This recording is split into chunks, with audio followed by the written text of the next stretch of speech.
ESG는 올해 정말 똑같은 얘기들이 마케팅, 경영, 경제, ESG가 없는 생기부는 본 적이 없는데 ESG에 대한 것을 너무나 평이하게 다가가는 것이 문제입니다. ESG의 중요성, 보통 친구들이 하는 것은 환경이 중요한데 환경의 기업의 사회적 요소, 소셜에 대한 요소를 많이 정리를 하는데 만약에 그냥 ESG를 너무너무 쓰고 싶으면 안녕하세요, 은혜쌤입니다. 자, 이번에는 친구들이 가장 어려워하는 심화탐구 주제를 과연 어떠한 방식으로 어떻게 만들어야 되는지에 대해서 친구들이 많이 상담이 들어오는데 그거에 대한 팁을 좀 주려고 합니다. 우선 방학 동안에 저희 목표가 모든 학과들을 한 번씩 돌려가면서 관련된 심화탐구 주제를 찾는 방법, 심화탐구 주제는 이렇게 삼았으면 좋겠다라는 팁을 만들 생각인데 일단 오늘은 경영학과에 관련된 학과들에 대한 비교과 팁을 알려주고자 합니다. 자, 첫 번째로 저는 경영학과 친구들이 현재 가장 많이 하는 모든 비교과 주제를 배제시키라고 합니다. 첫 번째, 마케팅입니다. 두 번째, 광고의 효과입니다. 세 번째, ESG. 네 번째, 창업계획서입니다. 이 네 가지 주제는 저는 결코 좋은 주제라고 생각하지 않습니다. 자, 첫 번째로 말하는 마케팅은 모든 아이들 생기부에 1학년 때부터 3학년 때까지 도배가 되어 있고 친구들 입장에서는 그것이 되게 좋다라고 생각하지만 대학교 입장에서는 그 생기부들을 여러 개 보기 때문에 아무리 좋은 주제를 했어도 평범하다. 경영의 전부는 마케팅이 아닌데 라고 생각할 가능성이 있습니다. 만약에 마케팅을 비용을 줄이는 마케팅에 대한 데이터 분석. 이러한 식의 마케팅을 했을 때 과연 얼마만큼의 자본을 효율적으로 사용할 수 있는지, 브랜드의 충성도를 높이기 위해서 하는 방법이 얼마나 효과적이며 그것에 대한 수치를 직접 구할 수 있는지에 대한 이야기면 이거는 재무에 대한 이야기 때문에 마케팅이지만 굉장히 좋은 비교과라고 볼 수 있지만 그 마케팅 자체를 소개하고 설명하고 사례를 제시하는 것은 굉장히 평범한 비교과 소재이며 그것은 나의 생기부를 올려주는 건 아니라고 생각합니다. 두 번째로는 이제 친구들이 가장 많이 하는 게 광고. 이런 광고를 했을 때 소비자층이 떨어졌어요. 그러니까 항상 말하지만 경영에서는 광고와 마케팅은 그 안에 든 매우 작은 요소일 뿐이지 현재 우리나라는 중간재 산업을 주로 하는 나라이기 때문에 마케팅이 그렇게 필요하지 않은 나라일 수도 있습니다. 근데 친구들이 하고 있는 마케팅이 보통 의류, 식품, 미디어 이런 거에 대한 마케팅에 대한 이야기만 해서 생각보다 본인은 되게 열심히 챙겼지만 대학에서 되게 평범한데 라고 생각해서 높은 점수를 못 받을 가능성이 있기 때문에 이 두 가지는 배제시키는 것이 좋고 세 번째로 ESG. ESG는 올해 정말 똑같은 얘기들이 마케팅, 경영, 경제, ESG가 없는 생기부는 본 적이 없는데 ESG에 대한 것을 너무나 평이하게 다가가는 것이 문제입니다. ESG의 중요성.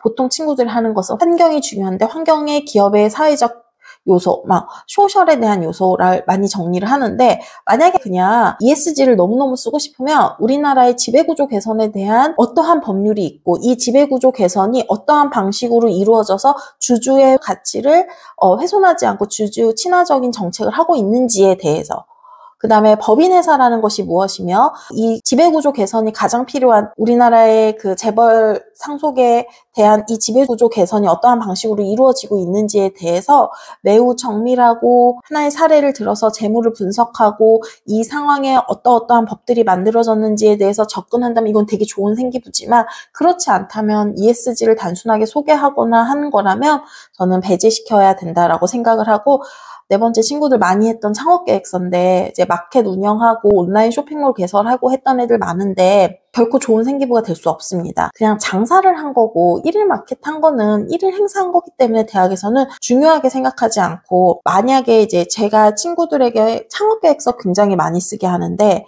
저희가 했던 창업계획서는 앱을 개발하는 것에 끝나지 않고 베타 버전으로 만들어서 그 만들어 것의 UI를 어떻게 만들 것인지 혹은 거기에 사용되는 알고리즘을 어떻게 구현할 것인지에 대한 이과적인 마인드로 접근했던 친구들은 굉장히 좋았지만 문과적인 마인드로 이런 상업의 POW를 분석했습니다 라고 하는 것들은 결국 좋지 않습니다. 그리고 만약에 창업계획서를 쓰면 명확한 컨셉을 갖고 해야 됩니다. 그 명확한 컨셉이라는 게 단순히 환경을 생각하고 사회 구조를 생각하고 이런 것이 아니라 내가 얼마만큼 이 물건을 잘 팔아서 얼마만큼의 소득을 높일 수 있는지에 대한 아주 확실한 비즈니스 구조를 갖고 있고 그것에 달성한 이유가 무엇이며 이렇게 사람을 확대시켰을 때 얼마만큼의 매출액을 올릴 수 있는지에 대한 수치적인 분석이 이루어진다면 그것은 좋은 비교과지만 단순히 창업계획서로 써놓고 1일 마켓을 운영하고 이런 것은 그렇게 좋은 것은 아니라고 생각합니다.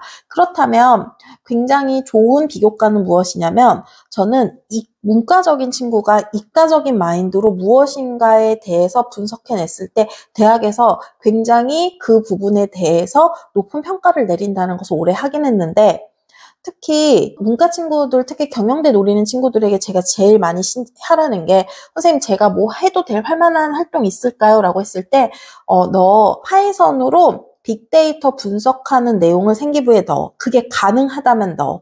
혹은 텍스트 마이닝에 대한 방법을 배워. 그래서 꿈도래나 공동교육과정에 빅데이터 분석이라는 게 있으면 마케팅 관련된, 광고 관련된 수업보다 이걸 들어. 그리고 이걸 경영학적으로 접근해보고 재무제표를 어떻게 분석하는지 혹은 퀀트 투자의 방법이 어떻게 빅데이터 분석으로 시각화할 수 있는지에 대해서 분석해봐.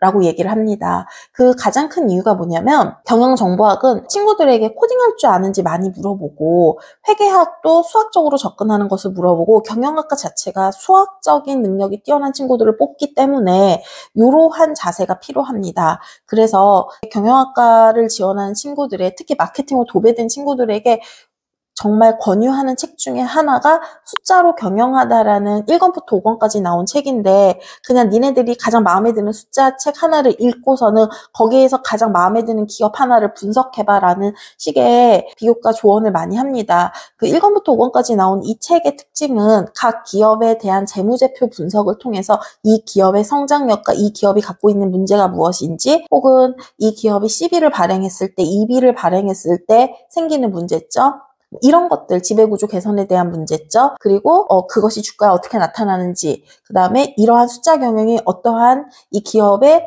지속성을 가져오는지에 대해서 분석된 내용입니다. 저는 이러한 부분들의 책들을 읽고서는 그것을 너네 비교과 소재로 삼아라 라고 이야기를 하기 때문에 이러한 책을 많이 읽으라고 하고 단순히 기업을 어떻게 경영할 것인지에 대한 내용들은 그렇게 좋아 보이지 않습니다. 자, 두 번째로 친구들에게 많이 해주는 이야기가 경영에서 가장 중요한 거는 인적 자원을 어떻게 효율적으로 배분할 것인지에 대해서 생각하는 것입니다. 자, 예를 들어서 여기에 사람들이 모여 있어. 이 사람들을 어떻게 효율적으로 배분해서 조직을 운영하고 이 조직 운영의 이론에는 무엇이 있고 그 조직 이론에 현재 MZ세대의 성향과 맞을지 지금 MZ세대들이 갖고 있는 성향이 과거에 100년 전, 50년 전, 60년 전에 그 철학자들 조직 이론에 대해서 이야기했던 사람들의 이야기가 맞아떨어질 수 있는지에 대해서 분석하고 임금은 어떻게 올릴 것이며 성과금은 어떻게 제시할 것이며 인력 자원들의 동기부여를 위해서 어떠한 방식이 필요한지에 대해서